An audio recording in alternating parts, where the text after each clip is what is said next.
আমার একটা দাবি রয়ে গেল যে এই খুনি সিয়ামের জানি ফাঁসি হয়েই থাকে, ঠিক আছে।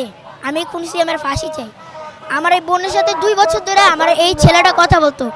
আমি এই 5 মাস 4 মাস আগে আমার বোনের সাথে কথা বলা বন্ধ করে দিছে আর কি। ঝগড়া হয়েছিল একটু, ঝগড়ার কারণে আর কথা বলা হয় না। আমার পরে আমার মনে করছে ছেলে যখন আমার মেসেজ দিছে, মনে করছে আমার মেসেজ দিছে, আমার তো মেসেজ দেয় না, দিছে তো আমার বোনরা। আমার বোনে আমার হয়ে কথা বলছে, ঠিক আছে। আমার এই রাত 3:30টায় পুলিশ অফিসাররা সব মেসেজগুলো পড়ে শোনাইলো, ঠিক আছে। আমি যদি জানতাম আমার বোনে এরকম কাম করতেছে, মানে আমার বোনে যে আমার ফোনটা দিয়ে এত কিছু করবো, আমি তাহলে এর দিতাম না। মানে আমার বোনটা না আমার অনেক পছন্দের ছিল, তো ওই বোনটা হারানোর কষ্টটা খালি আমাদের প্রতিনিধিরাই বোঝে। এখন আমার একটাই দাবি হচ্ছে ওই ছেলেরও ফাঁসি দেওয়া হোক, ঠিক আছে। 1 বছর ওরা জেলে রাখা হইব, তো এখন ওরা 17 বছর বয়স, 18 বছর হইলে বলে ওরা জেলে পুরো ফাঁসি দেওয়া হইব।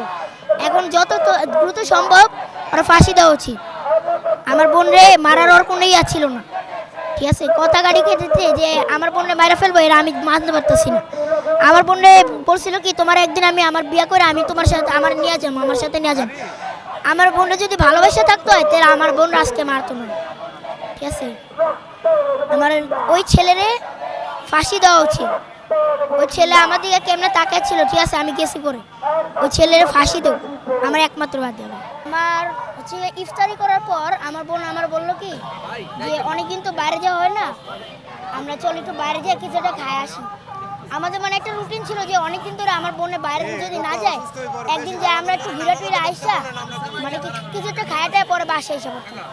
তো ওই পর আমি আমার বোনরা নিয়ে আমার বোনরা একটা 2টা চকলেট কিনছে, আমি 1টা চিপস কিনছি। পরে না আমরা হাঁটতে হাঁটতে আধা ঘন্টা না সময় আমি খাইলাম, ওও খাইলো, কথা বললাম। পরে না আমি ওর বাসের সামনে দিয়া আমি 8টার দিকে ঘটনাস্থল থেকে আমি বলছি কি আমার বোন তুই বাসে চলে যা, আমরা আবার 5তলা একটা বাসে থাকি দিকে আমি বলছি কি আমি নামাজে যাবো দেখা, আমি বলছি বোন তুই উঠতে যা আমি নামাজে গেলাম।